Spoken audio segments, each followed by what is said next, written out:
Nah, ini salah satu keunggulan Mendy guys ketika dia build up play dengan passing-passing pendek.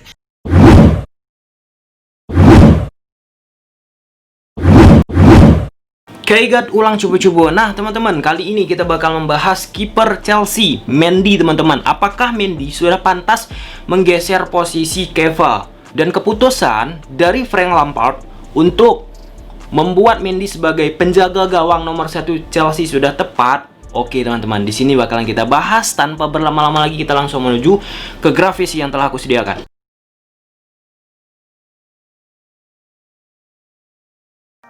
Ya, ini merupakan aksi penyelamatan Mendy dari luar kotak penalti.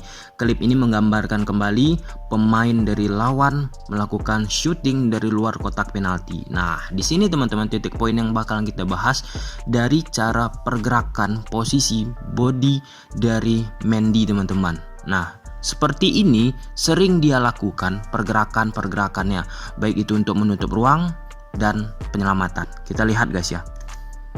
Oke, sedap. Nah, itu yang pertama. Kemudian hal serupa dia melakukan pergerakan yang sama. Cara sikapnya guys ya. Sikap berdiri Mendy ketika melakukan penyelamatan. Dan ini memang dilakukannya ketika latihan bersama Chelsea juga. Dan dengan postur yang cukup besar, ini sangat membantu dia dalam melakukan penyelamatan. Kita lihat lagi guys, dan selamat gawang Chelsea. Kita lihat dari Rashford kembali. Ya, di sini guys kita perhatikan posisi bodinya teman-teman tetap seperti tadi di klip yang pertama. Kita lihat. Jeber. Jadi teman-teman, ini rupanya dilakukan Mendy juga ketika latihan dengan tangan dan body yang cukup besar dan tinggi teman-teman. Di sini membuat Mendy sangat mudah menutup ruang-ruang dari lawan yang melakukan shooting, baik itu dekat ataupun jauh.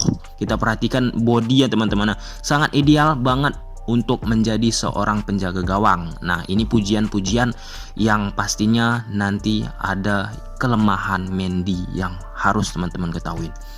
Nah, jadi guys, statistik rata-rata Mendy PS Kepa, siapa yang terbaik dalam aksi penyelamatan? Penyelamatan tembakan guys. Dari lawan guys, Mendy dan Kepa imbang guys, 2,3. Sedangkan untuk presentasi save dari shooting lawan guys, di sini Mendy mampu unggul 86%, sedangkan Kepa 60%. Menyelamatkan dalam arti bola-bola rebound, bola-bola yang liar guys, Mendy unggul 1.33 PS1. Kepa kalah. Goal interception kembali Mendy unggul tipis dalam presentasi, yaitu 83% melawan 82%. Tipis banget sih. Kita lanjut.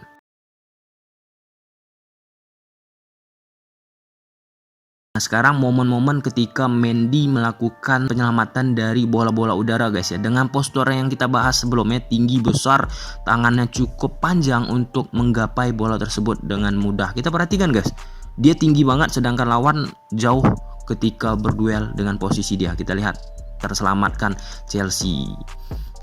Kita lanjut lagi guys dari posisi ini. Ya, nah di sini guys dengan tangan yang cukup panjang kembali dia melakukan interception, penyelamatan terhadap gawang Chelsea, dan hilanglah kesempatan bagi Spurs untuk mencetak gol. Ya, luar biasa. Kita lihat lagi guys di klip selanjutnya. Di sini dilakukan lagi umpan udara dan Mendy kembali tinggi banget, jauh tuh ketika dia melakukan lompat dengan pemain-pemain lawan, nggak Eiffel to Eiffel. Kita lihat lagi guys, selamat gawang Chelsea. Kita lihat statistiknya bersama-sama.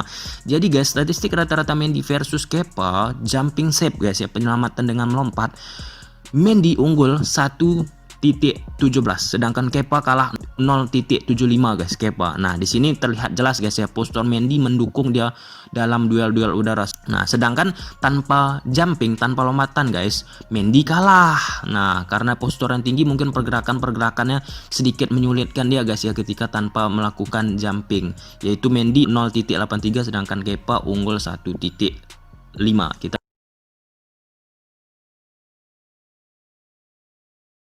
Nah, sedangkan ini bola-bola liar guys ya, penyelamatan bola liar, rebound dan scrimmage yang membuat Mendy secara konsentrasi patut kita apresiasi, dan klip ini menggambarkan bola-bola liar yang bisa diselamatkan oleh Mendy guys. Ya bisa diselamatkannya. Nah, nggak sampai situ aja guys, masih ada di sini bola liar penyelamatan dari Mendy. Ini luar biasa sih. Keberanian Mendy, berani menjemput bola tersebut, merebut bola tersebut walaupun masih di tanah tuh bola. Kita lihat. Iya, luar biasa. Luar biasa. Kemudian sekarang guys, bola rebound lagi, scrimmage yang membuat Mendy berhasil membaca permainan tulus. Ini ketika masih bersama Reni ya, teman-teman ya. Berhasil bola tersebut diamankan.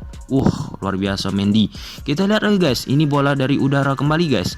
Nah, ini kembali guys, bola scrimmage, bola rebound yang konsentrasi Mendy patut kita apresiasi, yang dia kembali mampu melakukan save dari bola liar jarak dekat. Luar biasa guys.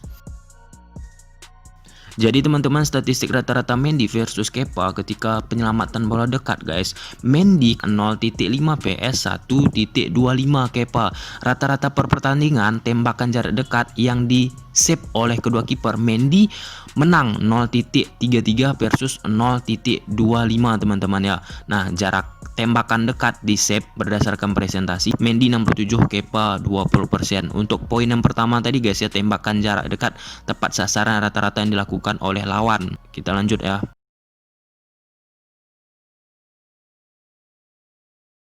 Nah, ini salah satu keunggulan Mendy guys, ketika dia build up play dengan passing-passing pendek, dengan akurasi passingnya yang cukup baik ketika bola-bola pendek guys ya. Ini sangat membantu Chelsea ketika build up play, khususnya dari kaki ke kaki dari posisi bawah. Di sini guys, bagus umpan. Nah, ini kita apresiasi. Ini kembali guys, ketika build up play, di sini pemain Chelsea menjemput bola ke bawah, Mendy bakal memberikan umpan passing pendek. Ingat, garis bawahin passing pendek. Diberi kembali passing pendek ke pemain Chelsea. Kita lihat kembali guys, build up play dari pemain Chelsea. Mendy kembali memberikan passing pendek ke pemain Chelsea. Kita lihat. Oke, sampai situ jelas guys. Kita lihat statistiknya. Jadi statistik rata-rata Mendy PS Kepa dalam umpan pendek, Mendy unggul 2.2 PS 1.25, Kepa jauh banget. Short passing akurasi guys, Mendy unggul kembali 2.2 PS 1 Kepa, sedangkan short passing berdasarkan presentasi akurasi Mendy 100%, PS Kepa 80%.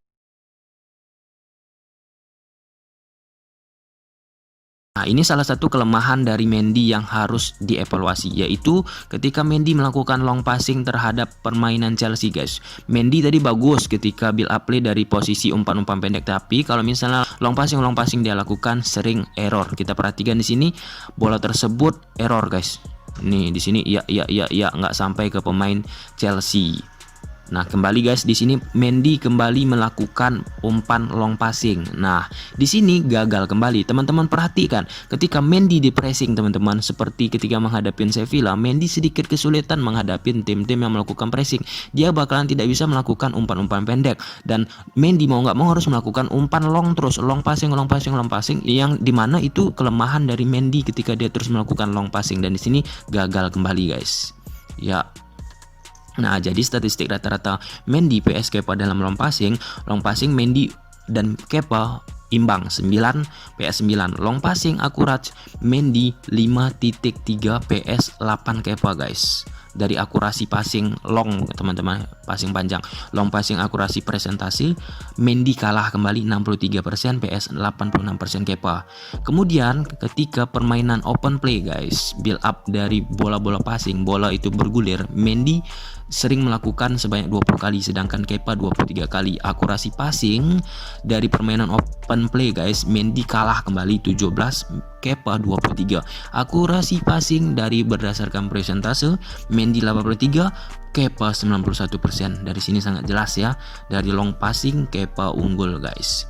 Nah, jadi total nilai untuk Mendy PS Kepa dari 65 parameter statistik penilaian untuk seorang pemain bola, Mendy dapat nilai 310, Kepa 258. Nah, jadi kesimpulannya apa teman-teman? Dari statistik yang kita bahas tadi, Mendy yang terbaik sekarang ya untuk Chelsea. Tetapi ada kelemahan Mendy ini guys, yaitu ketika lawan melakukan pressing tinggi terhadap Chelsea, Mendy ini ketika langsung melakukan long ball ataupun passing jarak jauh gitu guys, itu akurasinya, umpan-umpannya sedikit sering miss. Nah, Berbanding terbalik dengan Kepa. Nah, ketika Kepa ditekan, dia mampu memberikan umpan-umpan long ball, umpan-umpan panjang yang akurat. Lebih baiklah daripada Mendy itu sendiri. Nah, sedangkan Mendy ini kalau misalnya passing, build up play passingnya 1-2 sentuhan dari bawah itu bagus banget. Nah, kalau misalnya permainan build up play langsung bermain direct, itu Mendy nggak rekomendasi banget. Nah, oleh sebab itu ini kan masih awal-awal Mendy guys di Chelsea. Nah, sedikit demi sedikit tampaknya itu bakal diperbaikin oleh Mendy sendiri. Nggak hanya mampu passing-passing pendek yang akurat, tetapi long ball juga yang harus akurat guys. Bayangin ketika menghadapin Sevilla, di pressing, long ball dilakukan Mendy, miss, error, umpan-umpan yang dilakukan oleh Mendy. Jadi titik poinnya untuk sekarang, dari berbagai macam parameter statistik sepak bola, Mendy yang utama. Tetapi hati-hati Mendy, kalau nggak diperbaikin, nggak ditingkatkan terus, bisa kemungkinan walaupun tipis kecil, Kepa bakalan menggeser kau lagi Mendy. Oke, sampai sini videonya. Kalau suka kalian video ini, udah tahu apa harus kalian lakukan. See you the next video. Bye.